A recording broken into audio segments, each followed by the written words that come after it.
Assalamualaikum, bagaimana anak-anak kabarnya hari ini? Ibu harapkan kalian dalam keadaan sehat semuanya dan tetap semangat ya. Hari ini kita akan belajar tema 1, Selamatkan Makhluk Hidup Muatan IPA. Yang akan kita pelajari adalah bagian-bagian bunga dan fungsinya. Anak-anak, kalian pasti tahu apa sih bunga itu?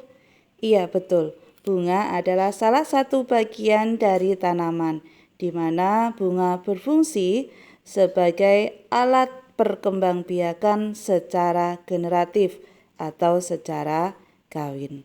Marilah anak-anak kita cermati bagian-bagian bunga berikut ini. Yang pertama ada tangkai bunga, lalu dasar bunga, bakal biji, kelopak, putik, benang sari, dan mahkota. Sedangkan fungsi dari bagian-bagian bunga tersebut adalah yang pertama, tangkai bunga. Tangkai bunga berfungsi sebagai penopang dan penghubung bunga dengan ranting. Yang kedua, dasar bunga. Dasar bunga berfungsi sebagai tempat melekatnya mahkota bunga dan bagian-bagian lainnya. Yang ketiga, kelopak bunga. Kelopak bunga berfungsi melindungi mahkota bunga ketika kuncup dan akan terbuka ketika mahkota mekar. Selanjutnya ada putik. Putik adalah alat sel kelamin betina, di mana putik ada dua bagian. Yang pertama, tangkai putik, dan yang kedua adalah kepala putik. Bagian yang ketiga ada benang sari. Benang sari berfungsi sebagai alat sel kelamin jantan. Benang sari sendiri dibagi menjadi 3 bagian. Yang pertama, tangkai sari yang berfungsi sebagai penyangga kepala sari. Yang kedua, kepala sari berfungsi sebagai penghasil serbuk sari.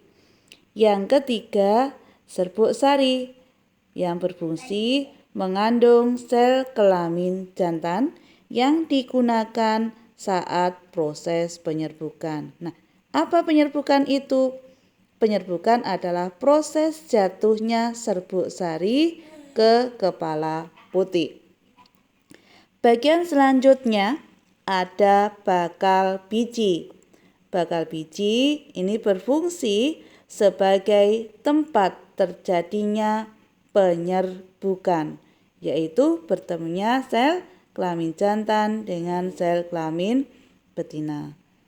Bagian selanjutnya ada mahkota bunga. Mahkota bunga ini disebut juga sebagai perhiasan bunga.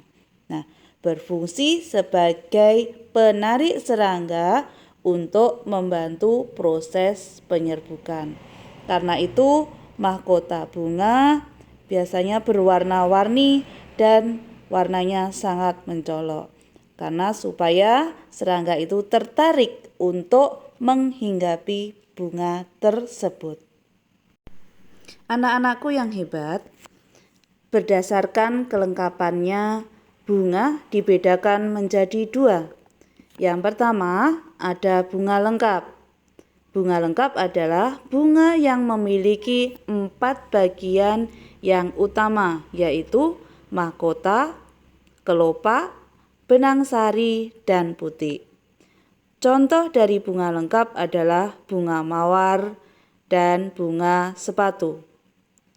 Yang kedua, bunga tidak lengkap, yaitu bunga yang tidak memiliki salah satu atau lebih dari 4 bagian bunga yang utama. Contohnya adalah bunga jagung dan bunga kelapa. Nah, anak-anak semuanya, itu tadi sedikit penjelasan tentang fungsi dan bagian-bagian bunga.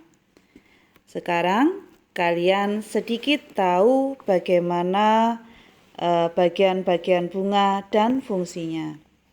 Nah, setelah melihat video pembelajaran ini, silahkan kalian menggambarkan bagian-bagian bunga pada buku kalian masing-masing dan menjelaskan fungsi-fungsi bagian bunga tersebut. Anak-anakku yang hebat, demikianlah sedikit pembelajaran kita hari ini. Tetap semangat ya. Sampai bertemu lagi di video pembelajaran selanjutnya. Wassalamualaikum warahmatullahi wabarakatuh.